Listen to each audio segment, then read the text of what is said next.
Что это значит? Перед нами открытая решетка радиатора.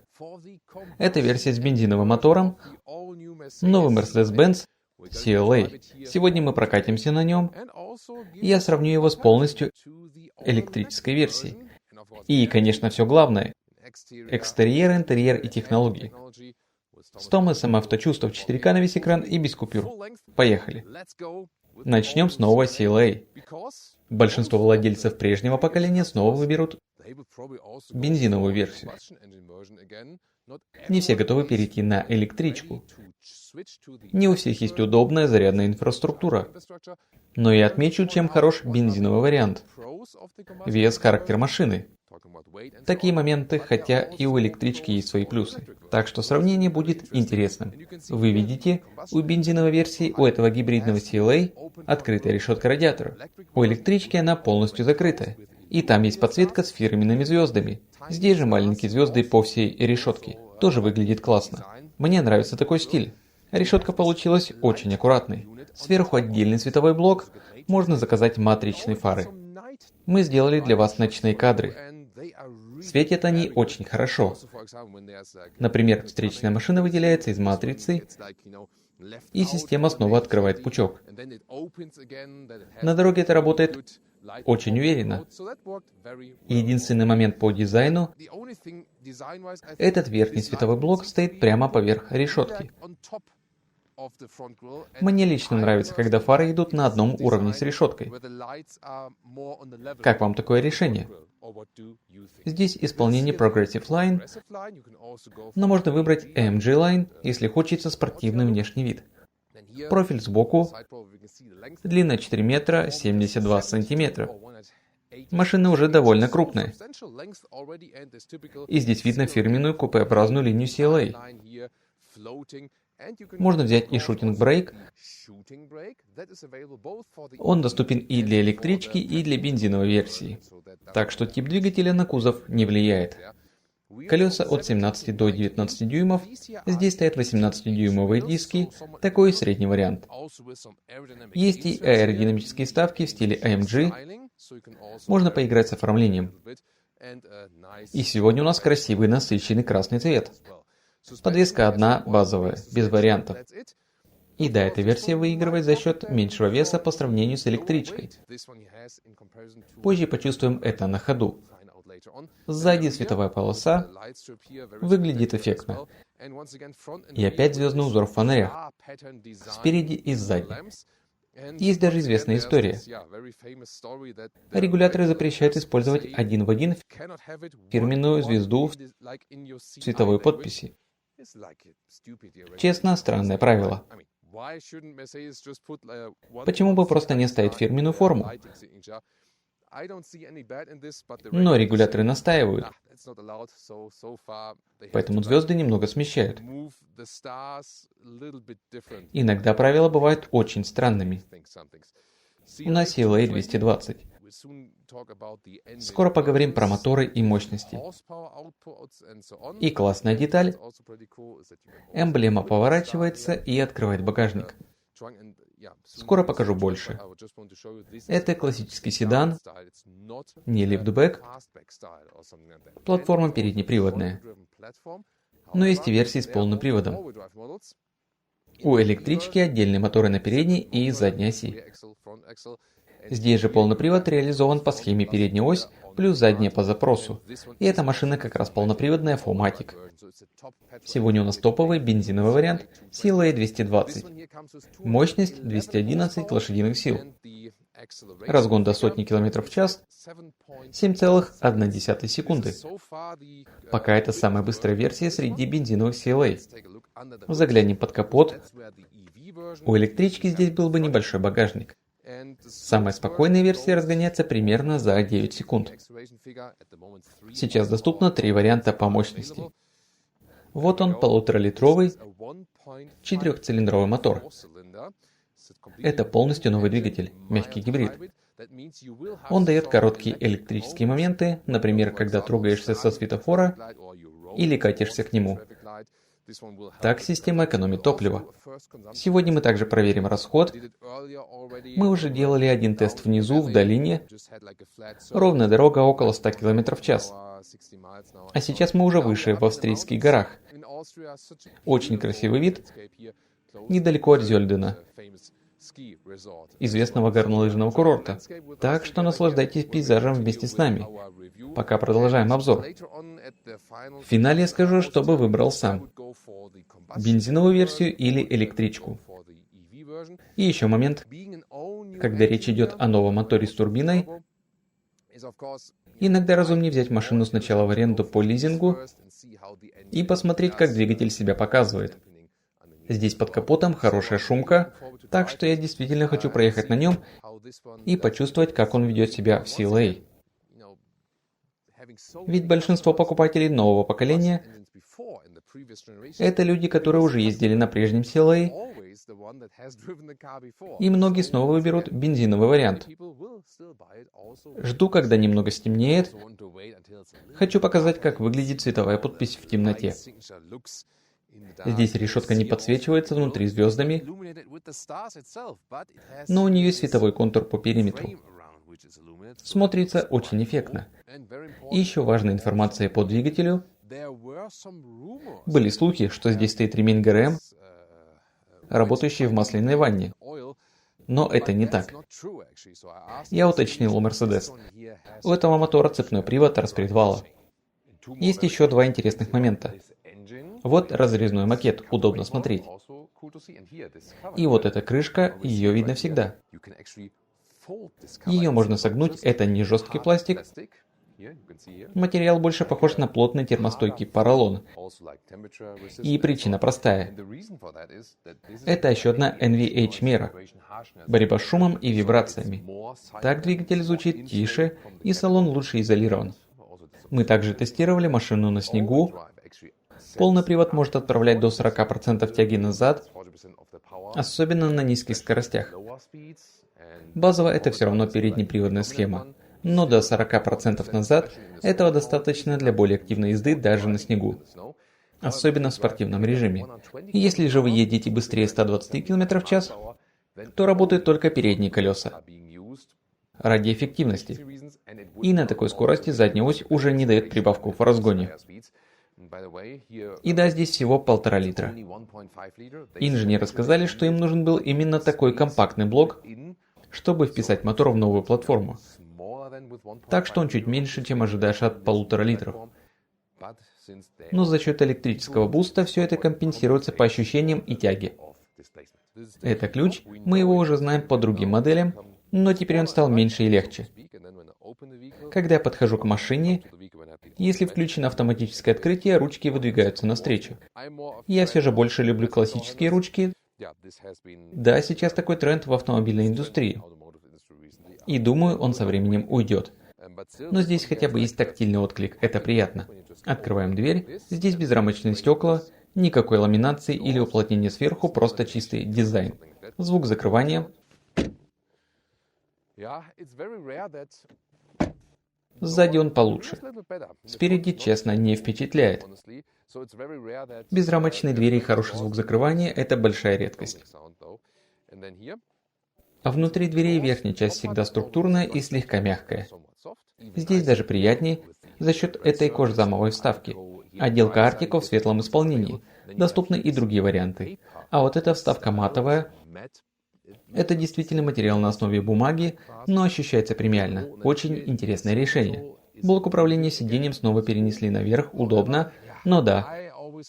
У меня все равно чувство, что у Mercedes должно быть 4 отдельных клавиши стеклоподъемников. А здесь только передние. Задний включается отдельной кнопкой. Есть плюс, есть минус. Напишите, как вам такой подход. Ниже более жесткий пластик. И сама карта двери довольно тонкая. Порог с надписью Mercedes. У нас интерьер прогрессив. Руль с возвращением физических кнопок и крутилок. Они услышали вашу и нашу обратную связь по круиз-контролю. Справа регулировка громкости.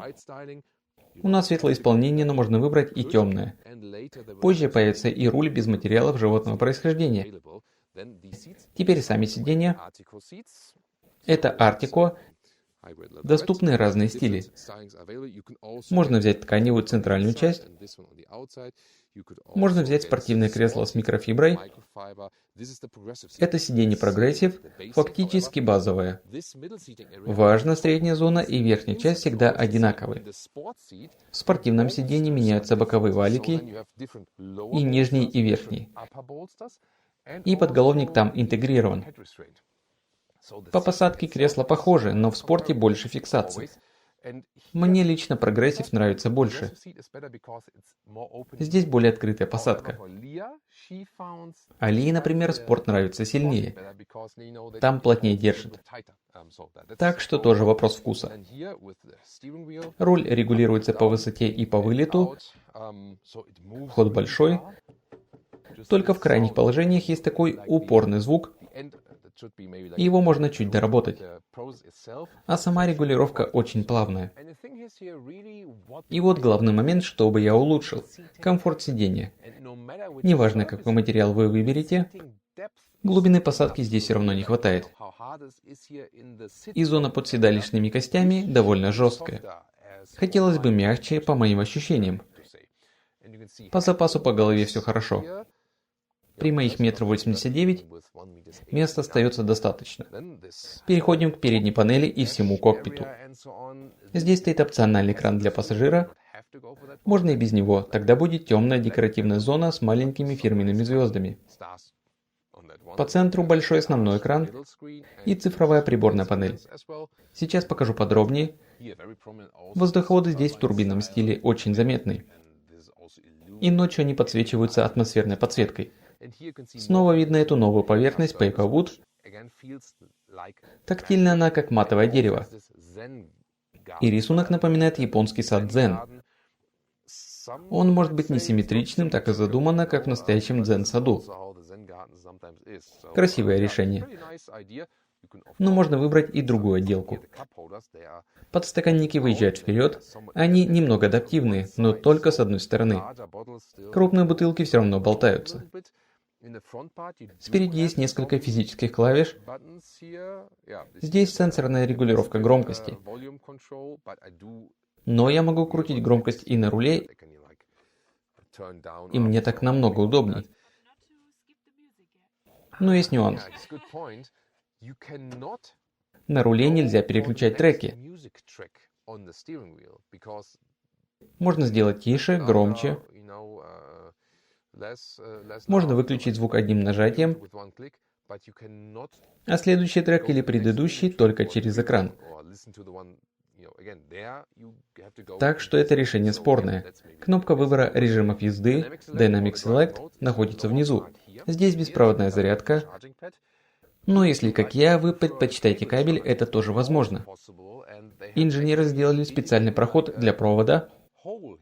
Вот тут начинается отверстие, оно уходит вниз к нише, где стоят USB-C. Они очень мощные. Есть еще немного пространства под центральной консолью. И снова через этот канал можно провести кабель из нижней части наверх. Подлокотник здесь мог бы быть чуть мягче. Открывается он раздельно, и под ним есть еще немного пространства. Вид на кокпит отсюда интересный. Mercedes даже шутит. Здесь рок-н-ролл, рокер и роллер, крутилка и качалка. Так что рок-н-ролл возвращается. Только вот переключения музыкальных треков, как я говорил, не хватает. Клавиша здесь сенсорная, а вот этим блоком вы управляете цифровой приборкой. Можно вывести маленькую карту, можно поставить карту на весь экран, и это работает не только с внутренней навигацией Mercedes. Можно использовать Waze, Apple Maps, в CarPlay или Google Maps в Android Auto. Это главный экран с видом со спутника. Давайте посмотрим и меню Apple CarPlay. Вот, например, интерфейс Waze. Интеграция CarPlay здесь сделана аккуратно. Единственный момент – нижний блок климата. На мой взгляд, он слишком мелкий и сделан в два слоя. Подогрев сидений и подогрев руля. Получилось довольно сложно. И плюс руль закрывает этот участок. Так что я почти никогда его не вижу. Когда включена навигация, информация о маршруте обычно появляется именно здесь, внизу. Но из-за руля этот сектор у меня пропадает. Так что моя реальная зона видимости только верхняя часть экрана, а нижняя просто остается скрытой. Теперь пассажирский дисплей. Покажем его. Вот он. И, честно, я не уверен, что его будут использовать часто. Можно поиграть в Angry Birds. Но, думаю, большинство все равно возьмут свой смартфон. Я бы, пожалуй, не стал брать эту опцию. Разве что для электрички. Если очень хочется прокачать свой рекорд в Angry Birds. Напишите в комментариях, стали бы пользоваться пассажирским экраном. Теперь задний ряд. Сама дверь выполнена приятно, кожзам по всей поверхности, и верхняя часть тоже мягкая. Вставка Paperwood здесь тоже есть, матовая, аккуратно интегрированная. Ниже структурный материал, но он уже жестковат. Отдельный клавишный стеклоподъемника для задних дверей, удобно. И снова безрамочные стекла. Ламинации тоже нет. На крайних сиденьях крепление Isofix. Фиксация неадаптивная, но тактильно все сделано неплохо. Есть и лючок для длинных предметов. И сейчас самое интересное в сравнении электрички и бензиновой версии. Вы, наверное, помните, в электроплатформе пол очень высокий, потому что там батарея. А здесь, в версии с двигателем, есть центральный тоннель. И под сиденьем образуются настоящие ниши для ног. Ступни уходят глубже, вот так. И посадка сразу более естественная. В электричке я сидел бы выше. И угол для ног был бы хуже. Здесь заметно комфортней. Если я сижу сам за собой, а я высокий, я все еще помещаюсь.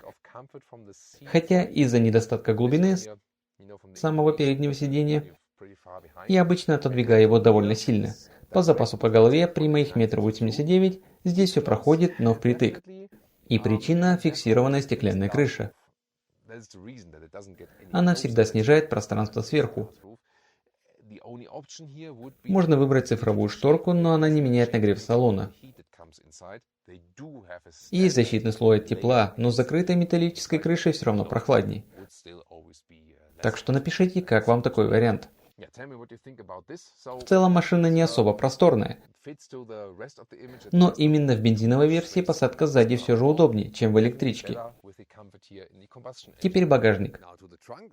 Объем 405 литров. И у электрички, и у бензиновой версии он одинаковый. По высоте дорожный чемодан помещается без вопросов. В задней части ширина около 1 метра. Но спереди она гораздо больше, потому что здесь используют пространство над колесными арками. Под полом просто крышка и небольшая ниша, места почти нет. Длина до спинки задних сидений чуть больше 1 метра. Точно около 1 метра 7 сантиметров. А если сложить сиденье, получается почти метр 80 сантиметров. Так что практично здесь вполне на уровне. Единственное ограничение – высота. Около 46 сантиметров. И обратите внимание, нижняя часть здесь не закрыта отделкой, виден голый металл. Если нужна максимальная практичность, стоит посмотреть CLA Shooting Brake.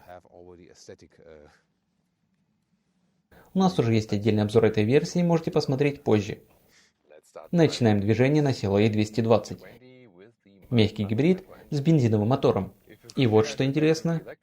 Если сравнить его с электричкой, именно в этот момент разницы нет. Сейчас нет оборотов. Машина катится на электрическом моменте гибридной системы. Даже если чуть нажать на газ, он все еще идет накатом. Мы едем под уклон, и мотор не включается. Я хотел начать именно с этого примера. Так хорошо видно, как система экономит топливо.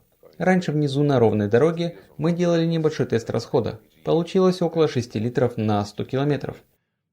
И сейчас снова мотор выключен. Особенно в режиме Eco. Он заметно меняет реакцию на газ. Педаль становится мягче, отклик спокойней. И за счет этого вы можете ехать на электричестве, пусть и недолго. Это, конечно, не полноценный гибрид Toyota, но когда используешь инерцию спуска, время без расхода топлива действительно увеличивается. Мне это кажется очень интересным моментом. В стандартном режиме руль легкий, почти без сопротивления, но ощущения при этом хорошие. Нет мертвой зоны, нет пустоты вокруг нуля. При желании можно настроить усилия в меню режимов движения. И еще то, что сразу чувствуешь на спуске, подвеску. У нас стоит 18-дюймовые колеса, могут быть и больше, и меньше. Но подвеска работает отлично. Она хорошо держит кузов прямым и при этом остается мягкой. Есть тот самый плавающий характер Mercedes, но без излишней раскачки. Как по мне, подвеска самая продуманная часть машины, и она во многом определяет весь характер езды. Интересная деталь, солнце сейчас подтаивает лед на дороге. Нужно быть аккуратней, сцепление может меняться. И все это время двигатель по-прежнему не включался. Для режима эко на спуске очень эффективно. И если ехать долго вниз, тормоза, конечно, могут нагреваться. Но здесь помогает и рекуперация. Хотя на долгом спуске она быстро достигает максимума. Тем не менее, хороший инструмент. И сравнение совместной работы и рекуперации гибрида здесь становится особенно наглядным. Вот сейчас немного газу на выходе из поворота и двигатель включается. Покажу режимы движения. В индивидуальном режиме я настроил машину так, чтобы силовой агрегат работал спокойно, расслабленно, а рулевой наоборот, в спортивном режиме. Так руль становится тяжелее, и мне этот вариант нравится больше. Просто приятнее по ощущениям. И сразу чувствуется одна из главных разниц, особенно на этих спусках. И особенно для пассажира, как для Лии, например, эта версия заметно легче. Здесь нет тяжелой батареи. И на серпантине машина ощущается куда живее и свободнее. Так что в поворотах именно бензиновый CLA доставляет больше удовольствия. Меньше нагрузки на тело и меньше стресса для пассажира. Но будет и другая противоположная разница, когда поедем в гору. Потому что по мощности электричка мощнее. И бензиновая версия уступает ей в тяге в подъем. Даже здесь, когда мы ехали вниз, и потом нужно выйти из поворота, даже самым мощным бензиновым мотором, вы не получаете этого мгновенного подхвата, который дает электричка. Но можно немного поиграть с настройками. Включая спорт. И да, вот это я и хотел показать. Не уверен, насколько хорошо вы увидели это на камере, но это именно тот момент, который мне не нравится. Когда коробка делает понижающую передачу, особенно на спуске в спортивном режиме, машина может подергиваться. Есть такой неприятный ступенчатый отклик. Здесь стоит преселективный робот с двумя сцеплениями, и это, честно говоря, самый неудачный элемент всей силовой установки. Мне не очень нравится, как он переключает в целом.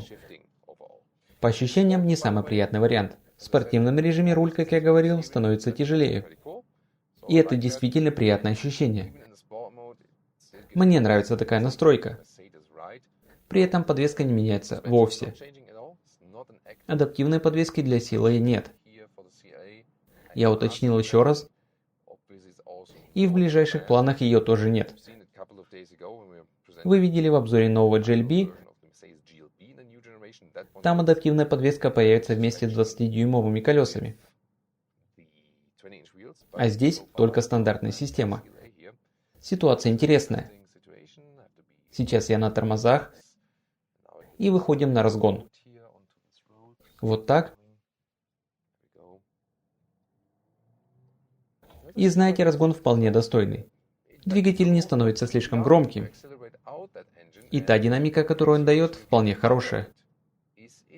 Тут я не могу пожаловаться. Когда нажимаешь газ, сначала ощущается легкий электрический буст, а затем включается сам двигатель. Получается такая двухступенчатая реакция.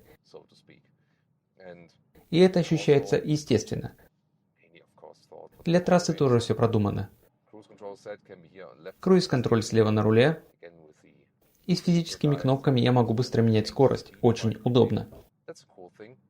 Если хотите быстро отключить систему напоминания скорости, европейский Speed Chime, это делается прямо на экране одним нажатием.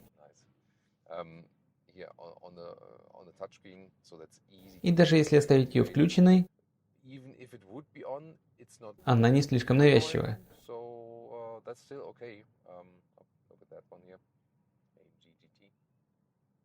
О, смотрите, кабриолет AMG GT. Хотя подождите. AMG GT кабриолет.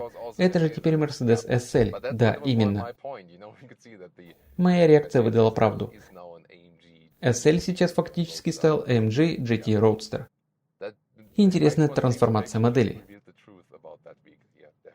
Если сравнить это поколение с CLA с предыдущим, новая машина ощущается более зрелой, более утонченной в движении. И главный вклад делает именно подвеска. Она стала заметно лучше.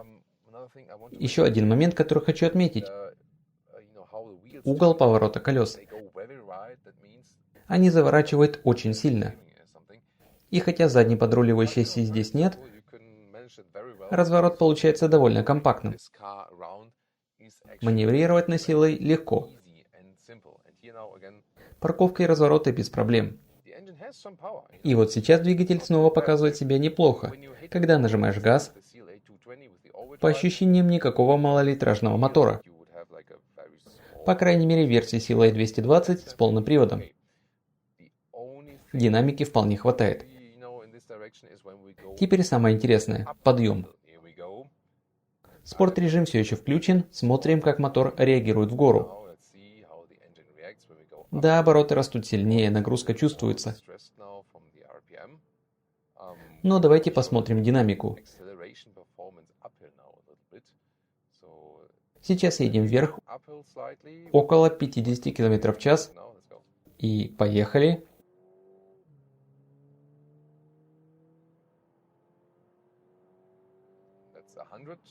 Это 100 км в час. Думаю, вполне достойно. Да, мощность не феноменальная, но двигатель не кажется уставшим. Особенно если нажать педаль уверенно, тогда все работает вполне естественно. А теперь резкий поворот. Отлично, машина держится уверенно. Мне понравилось. Возможно, здесь помогает и режим. В спорт-режиме обороты держатся выше, коробка заранее выбирает пониженную передачу, и отклик получается быстрее. Но не всегда же ездить в спорте. Давайте проверим, что будет в обычном режиме комфорт.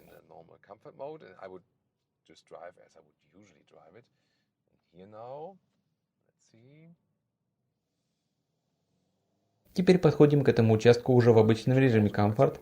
Я еду так, как ехал бы каждый день. И вот сейчас, да, все работает плавно, никаких проблем. По сути, все мои замечания были не к подвеске.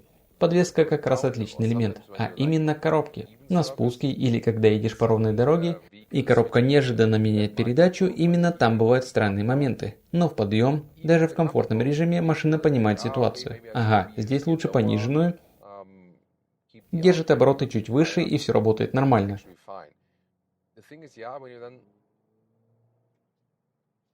Да, чувствую, что мотор небольшого объема, но турбина компенсирует многое. И по мощности для CLA 220 все более чем достаточно. Если взять более слабые версии, там уже возникнут вопросы. Вот именно в таких режимах на низкой скорости мы снова ловим то самое блуб-блуб-блуб, легкие подергивания. Ниже 30 км в час коробка иногда будто теряется, как будто не понимает, что ей делать. Но как только немного ускоряешься и держишь обороты выше, все приходит в норму. И турбина хорошо вытягивает машину из поворота. Подвеска снова показывает себя с лучшей стороны. Плавно, спокойно, комфортно. Илья тоже сидит расслабленно. Так что это еще одно преимущество бензиновой версии по сравнению с электричкой. Итог по двигателю и издовым ощущениям. Если подвести итог, расход топлива очень хороший, главный минус – коробка. Она здесь самый слабый элемент. По громкости мотор не напрягает. По мощности CLA 220 достойный вариант.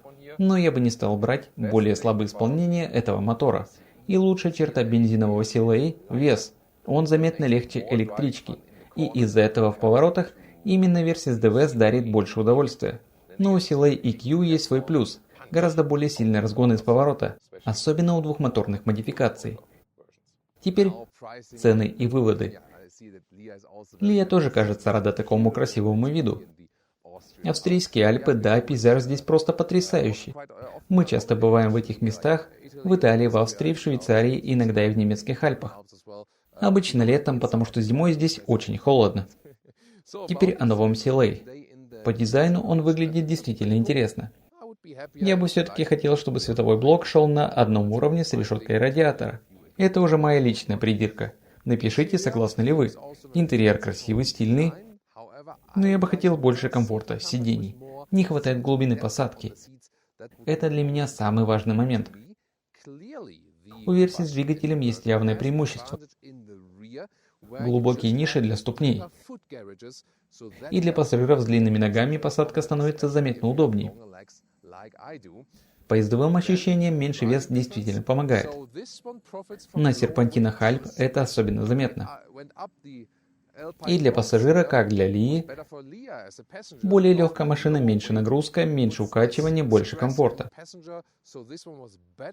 Так что бензиновый CLA тут выигрывает. Но у электрички больше мощности. Вы можете выбрать куда более мощные версии с мгновенным разгоном. Из поворота она выходит бодрее, чем мягкий гибрид на бензине. Кстати, вот эта машина сбоку и класс All Terrain. Один из моих любимых универсалов.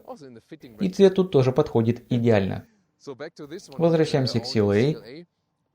Да, чуть более мощный мотор на бензине не помешал бы.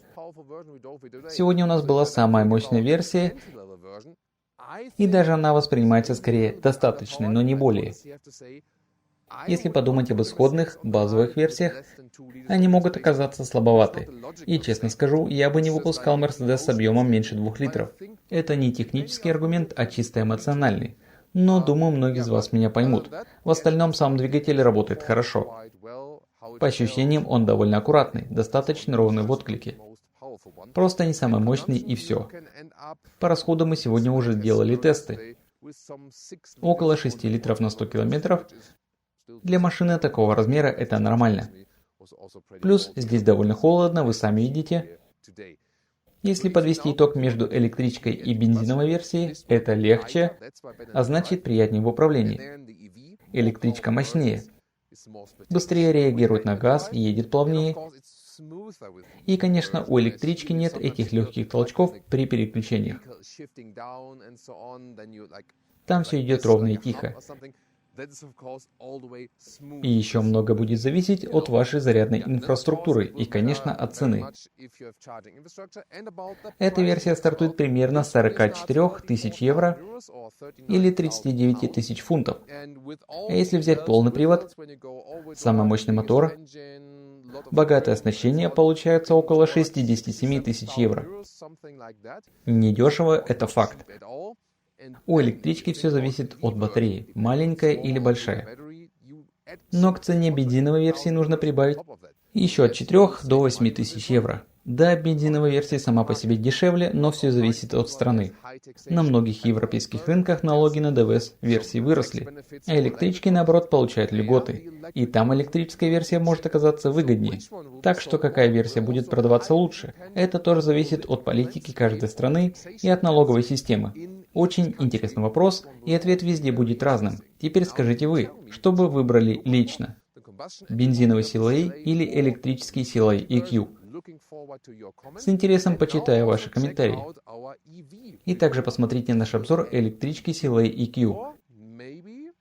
Или сразу переходите к старшему брату кроссоверу JLB.